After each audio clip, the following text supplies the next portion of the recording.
Yeah. Yeah. Zățo a venit velea. Cine? Cum a venit a și plecat și toată lumea l-a uitat.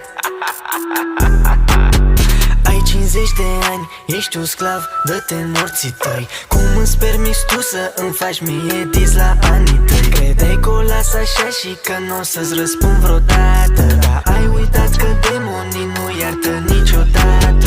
Eu te-am dezgropat, tot eu te îngrop. Încerci și tu să fii trapper, dar nu îți iese deloc.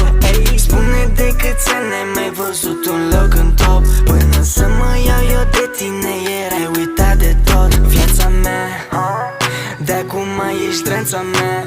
Îmi bagi joc de tine cum vrea inimioara mea. N-ai ce să mai faci, n-ai unde să fugi. Te-am iertat de atâtea ori, acum e vremea să-mi o sugi. Dacă baby abi dispare, ce să facă velea oare? Cine îi mai dă valoare?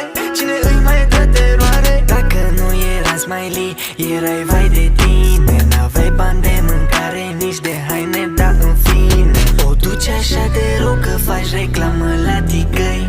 Și când te-ai pus cu abi, fă te-ai pus cu cei mai răi. Și toată lumea știe că am stil italiano. Antonia, io ti amo, semnata Abi Castellano. Tell me pretty lies, look me in the face. Tell me that you love me, even if it's fake.